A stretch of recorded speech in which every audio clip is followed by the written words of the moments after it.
Welcome back, calculus class. We're starting chapter 5, section 5.1, antiderivatives, and we're going to spend 2 days on this. The warm-up, if we didn't have time to do it in class, you're asked to, if you're given the derivative, what must the original function have been? So if the derivative of a function is 6x squared, what was f of x to begin with? So if it's x to the second, the original function had to have been x to the third, but it's not going to be exactly x to the third because the derivative would be 3x squared. I want it to be 6x squared. So if I make this a 2, I think that's going to work. The derivative of this would be 6x squared, which is correct. If my derivative was cosine of x, what must my original function have been? And I think if it was sine x, then its derivative would have been cosine x, and that would have worked. If my function was 3e to the x, if my derivative was 3e to the x, my original function, I think would have still been 3e to the x because the derivative of e to the x is the same. So the derivative of 3e to the x is also the same. So integration, the antiderivative. So the goal is to be able to determine the antiderivatives of functions, which we just kind of did, and determine a particular solution to a differential equation. We'll get more on that later. So this isn't something I have to write down right now, but an integral can be thought of as the inverse of a derivative. So when I say an integral, think of it as kind of like the opposite operation as a derivative, just like division is to multiplication. Think integration is to differentiation. What we do with integrals, undo derivatives, solve differential equations, calculate the area under a function, calculate the area between two functions. Stuff we'll do this year. And there's many other applications of integrals. If you guys continue on through your the calculus sequence and differential equations and fluid dynamics, a lot of this stuff uses integration. Moving on to what this integration is. So what is an antiderivative? So imagine we call a function capital F of x. So this is a function. And what's interesting about capital F of x is that its derivative we're going to call little f of x. So little f of x is the derivative of some function. Okay. So then capital F of x is what we would call the antiderivative of little f of x. So if little f of x is the derivative of capital F of x, which this is saying right here, then we'll call this function capital F of x the antiderivative of f of x. The more we use this language, the more you'll pick it up. It's just like learning a language, the more you use it, the better you get at it. And then also, so add the students as well. We also refer to an antiderivative. So here's another word for it.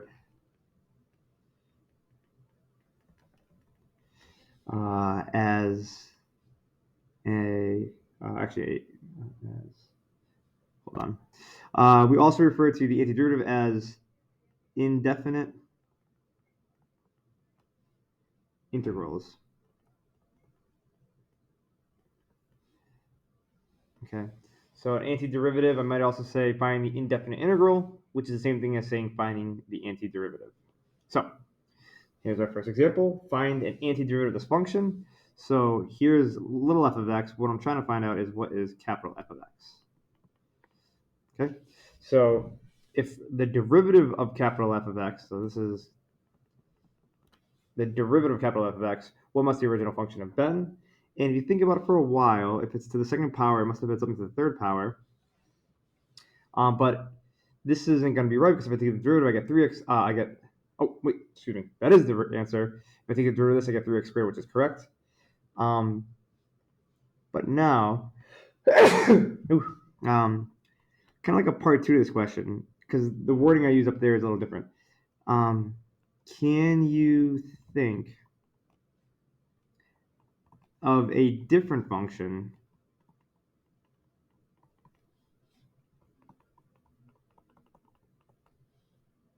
a different antiderivative function?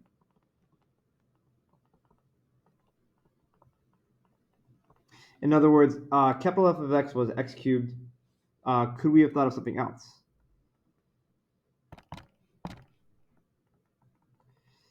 Could something else have satisfied this? And maybe you've thought of it already. If I said x cubed plus 1, this function's derivative would still be 3x squared. If I said f of x was x cubed plus 2 pi, the derivative would still be 3x squared, and that would still work. And I can come up with a lot of functions that have the same derivative whatever you want, if I put a bunch of constants on here, the derivative is still going to be 3x squared. So I didn't ask you to find the antiderivative. I asked you to find an antiderivative, meaning not the, there's many antiderivatives of a function, and in general, it's going to be something with x cubed, and then if I just add some constant, call it c, that'll tell me all the antiderivatives. It's x cubed plus some constant. So another symbol for antiderivatives is this right here. So you can, again, pause the video if you need to copy it down. But this is a symbol for antiderivative. You're gonna see this s a lot. So given that little f is the derivative of capital F of x, then this is another way to write the antiderivative. So this is asking me to find the integral or the antiderivative of the function little f of x. This dx here is not going to mean much for what we do this year, but later down the road it does. If you remember like the ddx days, you just knew you were taking the derivative and you always assumed it was with respect to x. And when we're taking the integral, we're doing with respect to x as well. So we still need that dx because in multivariable calculus, you can take the derivative with there could be a function of more than one variable. So we have to be specific which variable we're using. So the function is what we call the integrand. The variable of differentiation is x. And the antiderivative is what we're looking for. So what's the antiderivative of f of x with respect to x? And that's what we call capital F of x, but we always have to add c. So this is something that everyone's going to forget at some point. But when you take an antiderivative, you got to always say there's some constant that we don't know of, kind of like we saw up here. We don't know what the constant is, but it's just some number c. And so that's where the plus c is coming from. Okay. So what's the procedure here? So in general, if I said the power rule for derivatives, if I had a function like x to the n, the derivative is n times x to the n minus 1.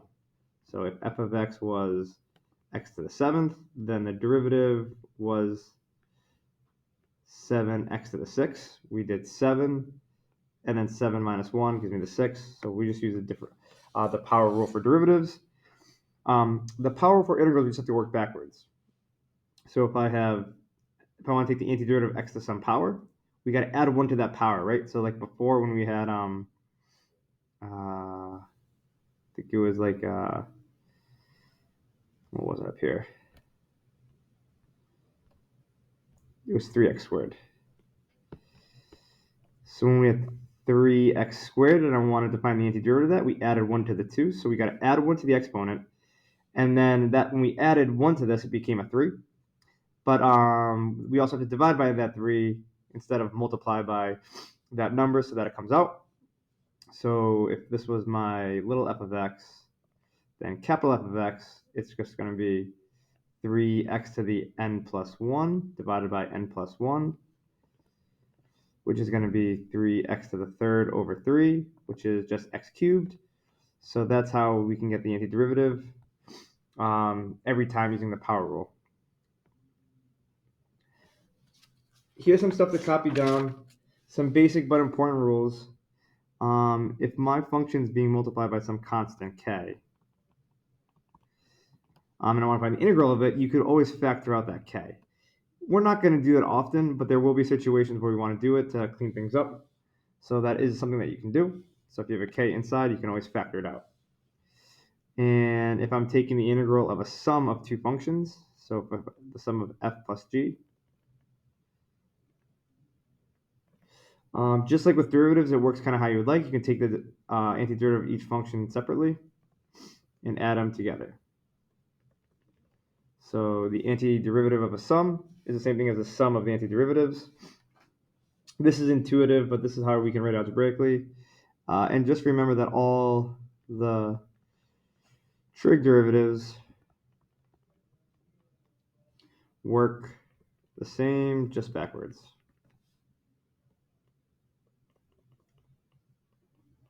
And of course, with a plus c. Quick thing to note, adding and subtracting functions works how you would like them to work. Multiplying and dividing don't.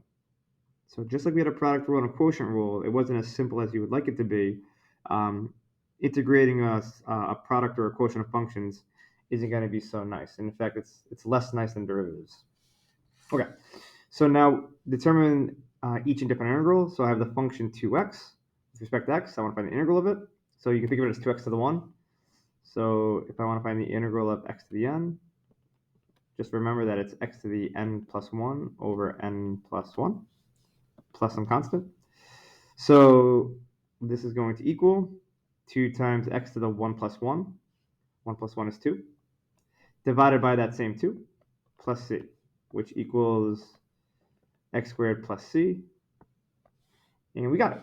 And if I take the derivative of this, always check it. If I take the derivative of this,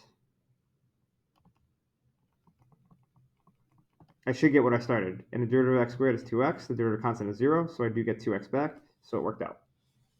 All right, next example.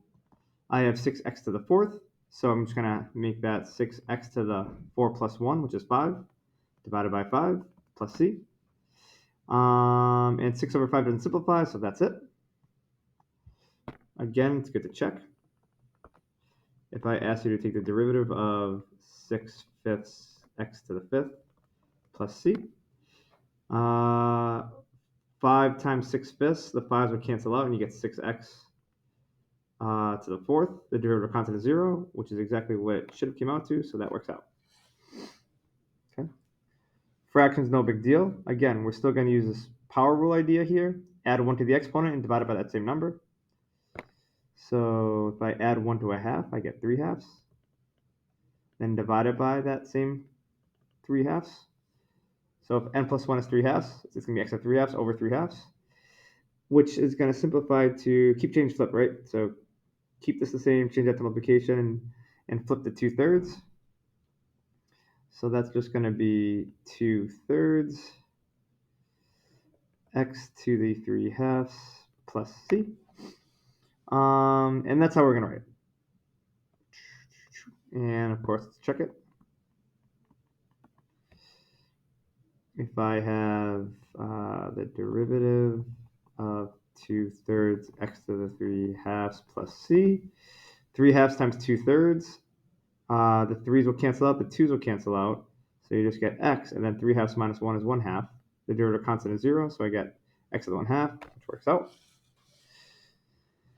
Now here I have two functions I'm subtracting, but the process is going to be the same. I can just take the integral of each one separately because of this rule right up here. If I'm adding two functions together, I can just integrate each one separately. I'm only going to have 1 plus c at the end. So x to the 3rd, so it's going to be x to the 3 plus 1 is 4 over 4. The antiderivative of -2 is going to be -2x, right? If it's a constant, the original function had to have been 2x because the derivative of 2x is 2. You can think of it as like x to the 0, and if I add 1 to that, I just get -2x to the 1 over 1, which is just -2x, which is what we had here. So -2 is the same thing as -2 times 1, which is the same thing as -2x to the 0. So you can differentiate and get it that way. But I think just remember that if you have a constant, the antiderivative is going to be that constant times x. And of course, plus c. So when I want to check it, let's ddx this. So the derivative of x to the 4th over 4 minus 2x plus c. The derivative of x to the 4th over 4 would be 4x to the 3rd over 4, but those 4's cancel out. The derivative of -2x is -2, and the derivative constant is 0, so I just get x cubed minus 2, which checks out. Okay. Now, you might be saying, could we ever find out what c is? So finding the particular solution given the derivative, sometimes we want to know the specific original function f of x. So I want to know not just plus some constant, I want to know what it is. So can we determine the antiderivative of the function? Yes. And then we're going to need extra information to solve for c. So make sure you take a minute to copy that down. This extra info, by the way, often called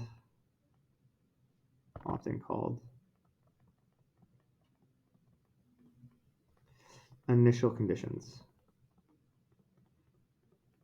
And do a lot of this in differential equations, which we will talk about later on. So, how do you find the particular situation for f of x? Well, if I know the derivative is 4x cubed, the original function has to be 4x to the 3 plus 1 is 4 over 4 plus c, which is really just x to the fourth plus c. Now, I also know that f of 0 is 1. So if I plug in 0 for x, the value of this function is 1. So then use this to solve for c. 0 to the fourth is 0. 0 plus c is 1, so c must be 1, which means my original function is x to the fourth plus my constant, which is 1. So if you tell me that f of 0 is 1, I can tell you what c must have been. So if the derivative is 6x squared minus 4, the original function must have been 6x to the third over 3 minus 4x plus some constant. 6 over 3 is 2, so that's the same thing as 2x to the third minus 4x plus c. I know f of 1 is 3, so the value of this is 3 when x equals 1. So the value of f of x is 3.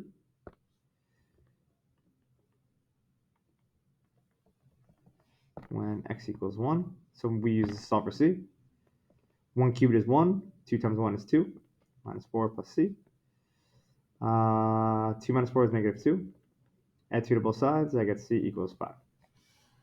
So my original function is 2x cubed minus 4x, but instead of plus c, I know c is 5, so it's really just plus 5. Okay. And we'll talk about this a little bit more in class, but I just want to get you guys some more practice doing these problems. So have these notes into class. We'll get some practice, and we'll work on some more problems with a little bit more spin on them. Anyways, that's all. Have a nice day.